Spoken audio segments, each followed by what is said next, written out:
Welcome back to This Wasn't in the MLS. I'm Megan. And I'm Sean. We're going to talk about what are we talking about? I don't know. A lot of stuff today. We're going to kind of jump into what realtors actually do besides open doors, because that's just not true. And weird stuff we've seen in houses and things buyers do that drive realtors crazy. If we're going into like weirdest things that I've seen in houses, I'd probably say, I mean, I've seen so much that it's almost like you're numb to it at this point because you've just seen everything. But like, I think it's pretty weird when a bathtub is in a master bedroom, like literally just in the master bedroom. I can't say I've ever seen that before. Yeah, I have seen that twice now. The one house, it wasn't super weird. And I don't know why it wasn't super weird. It just maybe because it was more updated. But the other one I saw was very weird because it was just like in the middle of the room and like everything was pink. Like it was like one of those when did they do like blue and pink? In the 80s? Maybe. I think it was the 80s. And everything like the toilets were pink and the bathtubs were blue, but all the carpet in this house specifically was pink, and then like the bathtub was pink too, and it was all carpet around the tub, like which you should never do. um Another weird thing, I don't even know if I should say this on the podcast, but since we're completely uncensored, um my photographer found somebody deceased a couple years ago. Yeah, that was before I worked with you.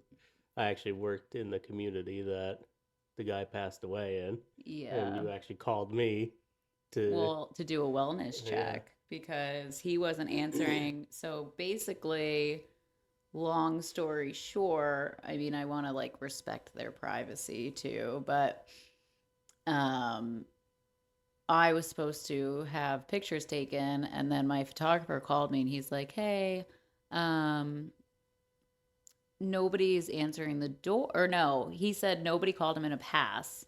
Yeah. And I was like, "Oh, that's so weird."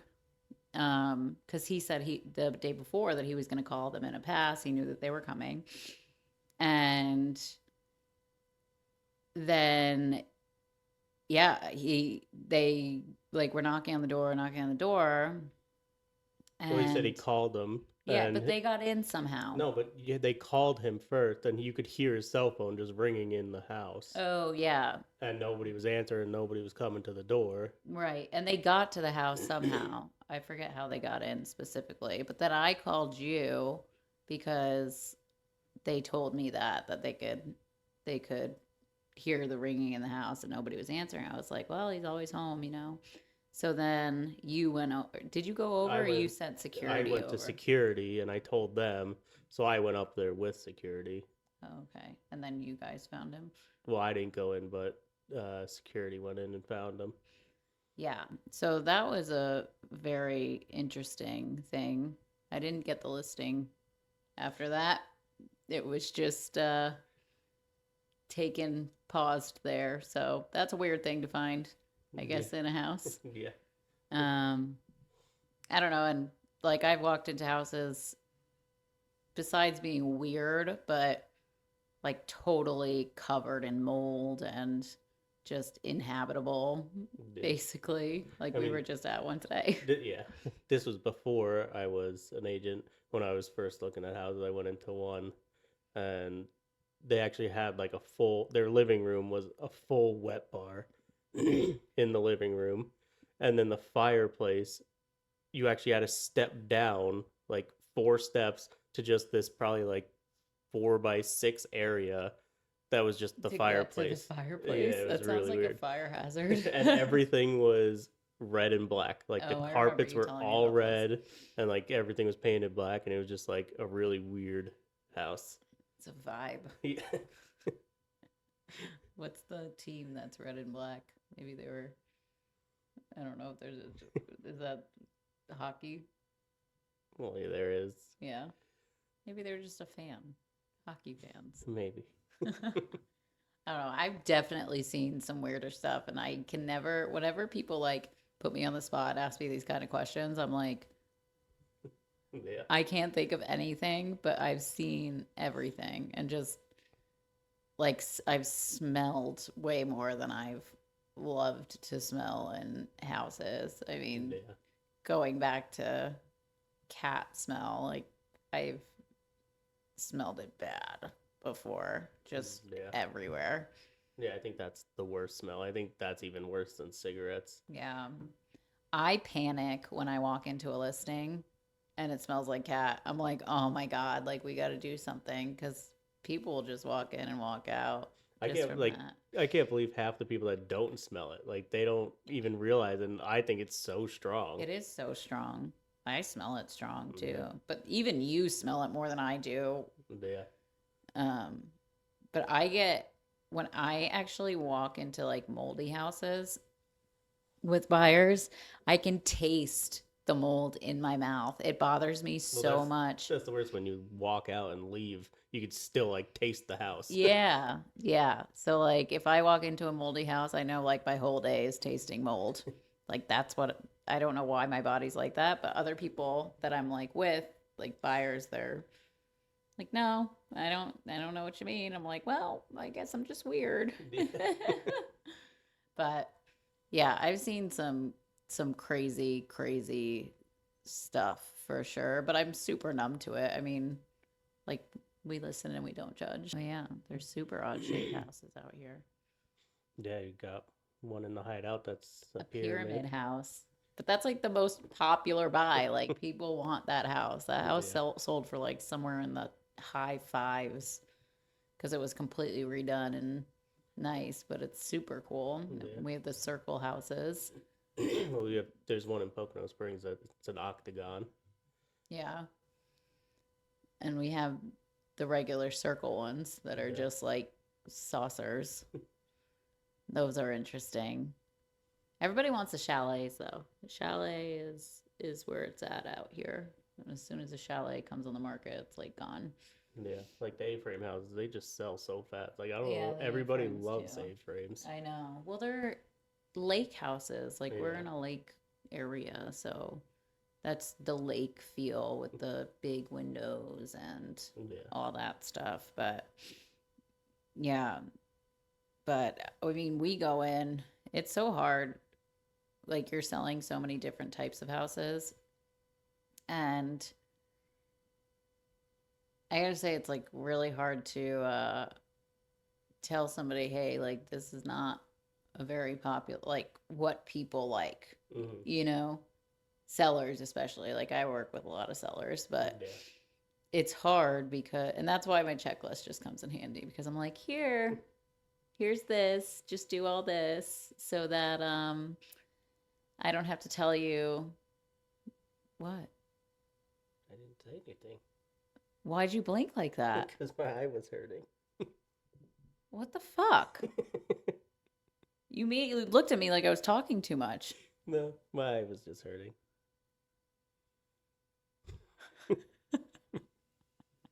You dick. Now I'm off topic. Anybody want him? Could have him. Yeah, but I think looking at me like you're a doll. Don't laugh. You'll cough. Stop laughing. I'll try my best. Yeah, but like a lot of older people that grew up in the 80s, they like their decorating choices and just like super old knickknacks that are super old. And you have to tell them, hey, put them away for life. Just kidding. Just for now. A lot of people want to include their furniture too. That's from the '90s and big and Or they bulky want and money for yeah, it. It's and like, nobody wants that stuff anymore. no.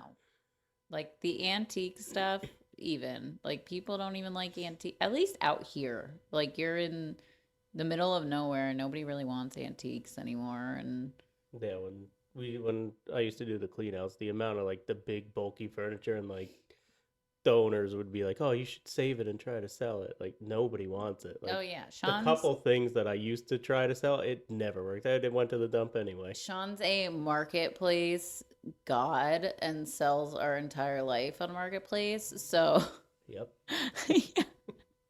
So he knows what's worth money and what's not, and what will sell and what won't sell. Definitely spends way too much time on marketplace. Yeah. But I do get good deals. Good deals that I don't want in my house. That's okay. That's I okay. like them. Do you have anything to contribute, Sean? No, Or are you just gonna fucking sit there? I'm just gonna sit here. This isn't our normal day for podcasts, so I'm not in podcast mode. Yeah. So to go based off of what you just said, Monday was supposed to be our podcast day. This week was stupid. Not stupid, but so long. I was so busy this week. It was bad. Yeah. I'm still busy this week. I should not be here. We had to plan many times to try to fit this in this week. Yeah, but Thursday, I was like, Thursday, I'm like, it's not going to happen Monday, but Thursday, I'm putting it in the calendar. I'm going to just rope it off. But I had 3 listings to do media for this week. And one of them's kind of far away, so that kind of takes more time than just your regular listing. And then I had so many sellers like calling me in between. And so we just looked at a listing today. Yeah. Which was, if you look at my Instagram story, you'll see a fixer, not even a fixer upper, a tear down. Yeah, definitely a tear down. But it's lakefront, so that's good. Yeah, it's got a really nice lot. So. Yeah. But there was poop everywhere in the yard. I think the deer like lived there. If you could see right now, I'm only wearing one shoe because I had to clean my other shoe. He had to take it off in the car. Yep. And then she yelled at me because I got poop in her new car. Deer poop. It was so gross. And there were 2 trees over the driveway. So we had to like climb over trees to get to the house. And then couldn't even open the door. Nope. Because it's caving in. Yeah. So, but really nice property. We try to see the good in every property, and it does have a very nice lot. It does. And it's lakefront, so they'll get a little bit of money, but it's a tear down. Yeah. But yeah. So we're also going to go over things buyers do that drive realtors crazy. I got to say, the one thing that drives me crazy, and I go through it like pretty often, maybe going through it right now, but it's, yeah. The thing that drives me crazy is realistically now coming from a standpoint of I'm a very trusting person. I mean, like if I tell you something, that's the truth. That's it. I'm pretty straightforward. So I get frustrated when buyers turn to their family members that have bought one house in their entire life for advice. And then that buyer reciprocates that onto me. When I've sold 130 houses. I haven't sold one house or bought one house in my lifetime. I've sold 130 of them. So I know the process. I know what you have to do.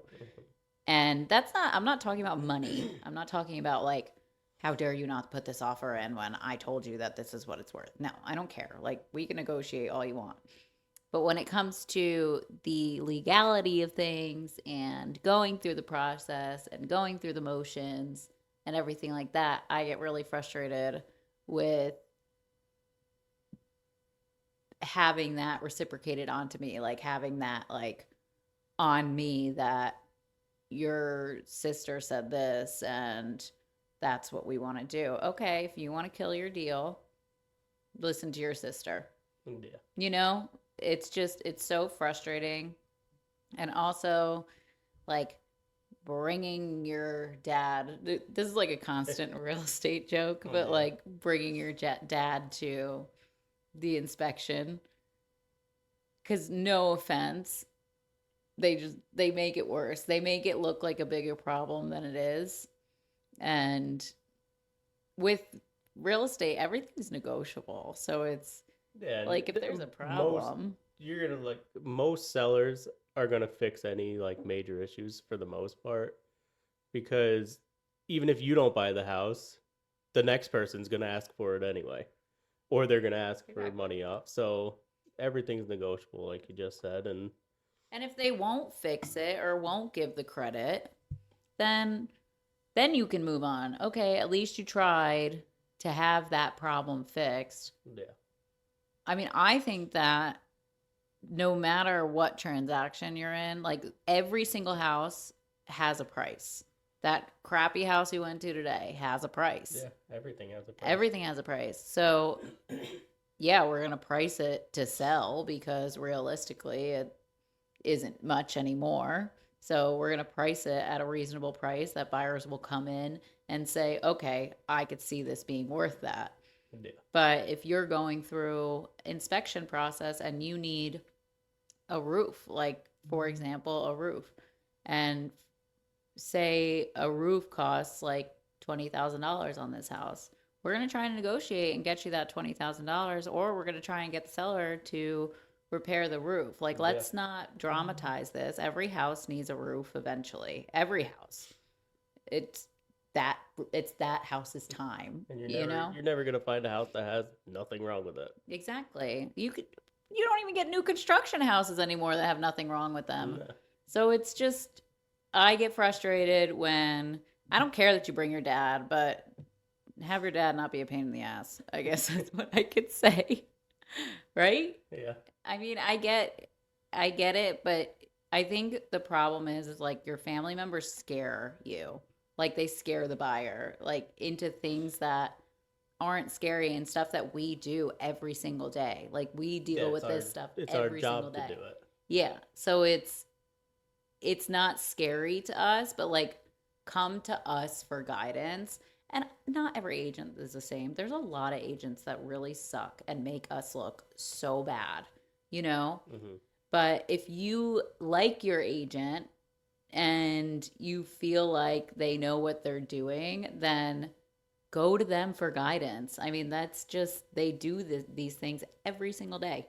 Yeah, and even if they don't have the answer right there, they will find it out for you. Yeah. Well, a good agent will find it Yeah, out for you. Find a good agent first. But it's so hard. I think that it gets frustrating because when these things happen, it makes it hard for us to do our job and therefore will make your transaction harder. Like you need to put your trust in your agent because they know what they're doing. They do this every day. yeah, And like if we're giving it a referral for a lender or an attorney or a title company, it's not because you get a we kickback or don't get a anything. kickback. No, you're doing it because you've had so many transactions with them that went really smooth. Yeah. Like the only companies I refer, I don't get kickbacks from. And they do, I have an excellent team that I refer out because they are excellent. They make all of my deals very smooth. So I get frustrated when people just don't like they don't use who I recommend like in spite of me because they think that I'm getting a kickback from it and I'm Yeah, not at all. And you yeah. can ask my team of who I recommend. I do not get any kickbacks No, and I it's don't even think actually that's no, legal. it's illegal to get a kickback from it. Exactly. So I get frustrated with those types of things and you know nothing really else but anything that's going to make it harder on me to do my job. Oh, oh, here's another one. Sellers staying at the showings. I Yeah, get frustrated with that. That's like There's a awful. lot of times that they can kill the deal. They can ruin it for the people looking at the house. Yeah, the other thing is it's very distracting to the buyer. Hmm. They come when I have a buyer walking through a house, I really don't conversate with them too much at all. I just, let them look, let them see what they're looking at. The problem is the seller, they love talking about their house and how Hmm. great it is because they want to sell it. So they don't stop talking during the Yeah. showings and you can't even look at the house. It's like they're so just the buyers get so distracted by the seller and want to be nice and engaging, but they're walking through the house not being able to look at anything. And you're there's no reason for a seller to be at a showing. No, there isn't. And I understand it's your house, your property, but like agents have the codes, they can get in. They're not going to touch anything. They're just looking at the house. And we have all of the information that we need on your house that you don't need to walk through and tell us all the information on the house. Yeah. So I get really annoyed with that. And they just like are killing their own sale, completely killing it. Yeah. I've seen it. I've seen deals get killed because of sellers walking through Yeah. with the buyers. And sellers just say too much too. It's like let the buyer do what they have to do Yeah. and look at the house and it's just that's just very very frustrating. Yeah. Well, because when buyer goes into a house, they're trying to visualize themselves in that house, and when you have somebody just talking and in your ear, you can't really focus on that kind of stuff. Right. I know. It's it's very very frustrating. Real estate truths that nobody talks about. Oh my god, there's so many. There's just so many. Everything. Like I now people tell me, and I'm not tooting my own horn, and they're not, and I reiterate this because there are not agents. There are agents that will do absolutely nothing. And that is why agents have a bad reputation. Yeah. Because there are agents that do absolutely nothing, and there's a lot of them, unfortunately. There's just a lot that don't even know what they're talking about. Right.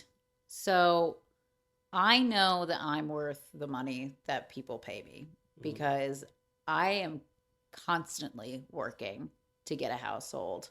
Yeah, and you're constantly learning, and you are very knowledgeable with everything. Thanks, honey. That's so nice of you. He doesn't normally say nice things to me. Just kidding. I get like I couldn't even tell you how much I do, but when things start to explode or like lenders start making mistakes, like I am there. Yeah. I am up everybody's butt. And maybe people don't like that about me, and that's fine. But my job is to get you to the closing table. And I've always said this to you, like I tell you all the time, that if you lose a deal because you're being honest with somebody, like that's better than losing your integrity. You know what I mean? Yeah, we've had this conversation about, especially for like sellers, you'd rather go in and tell them your house is worth this and this is what it should be. And you'll tell them that honestly, where a lot of agents just be like, oh, you want to list your house $100,000 over Yeah. value? I'll do it. Just because they want their name on something. But I'm not in this business to rack up listings. No. Like, I want sales. Like, and we've talked about this before in a podcast that, or maybe it was another video. I don't remember. But you're hiring me to sell your house. Yeah. You're hiring me to sell your house. It's not that complicated. If you want me to sell your house, you're going to do what I say. No, that's not what I mean. But I just mean like, I understand that people have this, grasp on their house and it's sentimental to them and it's a sentimental value. But in reality, you are hiring me to sell it, not um, tell you what you want to hear and then you sit on the market for 6 months and There's then also a difference expire. between selling it and just listing it. Exactly. There's people that they just list it. They just put it on the MLS and that's all they do. Yep. Where you put in the time and the effort to get it sold. Yeah. So when I go into listing appointments, I don't. I just tell them what it's worth, and if they're interviewing multiple agents, like it is what it is. It's if they tell them, and a lot of times it doesn't happen to me super often, but it did just happen to me. A couple weeks ago. I mean, this is a truth that somebody came in and told them it was worth $25,000 more than I recommended the list price, and those people listed with them because of that. Yeah. So that's okay. Like if they want to figure out the hard truth themselves, that's fine. But I'm not in this business to take listings. Like I'm not going to take them anymore. I'm not going to take them just to have them. Yeah. Because it's not worth it. And you like lose trust with your clients. And the whole point is to like gain trust. Mm-hmm. But you go in saying it's $50,000 more. And then you come back 3 months later and say, hey, we need a price reduction to what Meghan originally told you that it was worth. Yeah. Like, don't come back crawling to me after that. No, you can. It's fine. But yeah, so I mean, going back to like hard truths, like there's times that I take care of problems and the seller doesn't even know about it. And that's keeping things together and keeping the deal rolling. I mean, we've talked about this too. Why stress somebody out if it's not necessarily, if I can handle it myself. And I've had people come to me at the closing table, wow, that was like the easiest real estate transaction I ever did. I'm like, yeah, it was great. So easy. But they don't need to know it was hard, Yeah. Like they just look at it like you got me them. where I needed to be and they're thankful for that and that's it. So but yeah, I mean, there's just constant pressure of just being a real estate agent too. You could be as confident as you want, but if somebody's going to be upset with you, that's hard. Yeah, it is. And there are people in this world that no matter what you do, it's never good enough.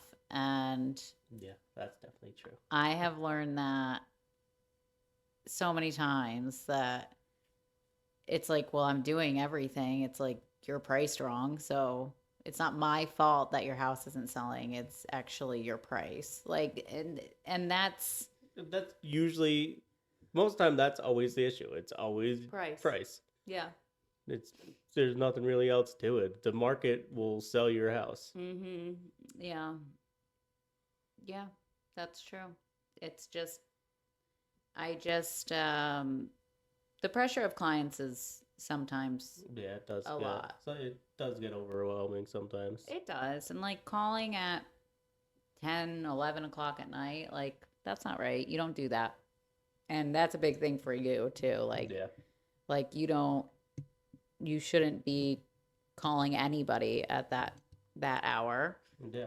And like your attorney's office, like you wouldn't call them at that hour because they're in office and they're closed. So you have to leave a message and they'll get back to you tomorrow. And like we have a life outside of real estate. Not really, but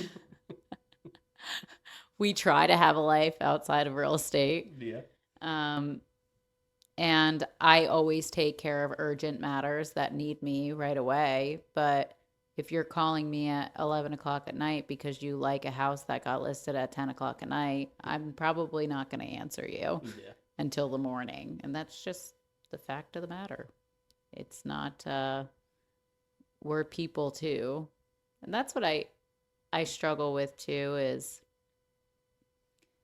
I am not a super salesy agent, and I understand like I always struggle with like our realtor.com leads, for example. It's like, why aren't you answering my call? Yeah. Like I'm just a person. Like I'm not scary. Like you put the inquiry in. Yeah. So I'm calling you. And they just don't answer. And it's like, why?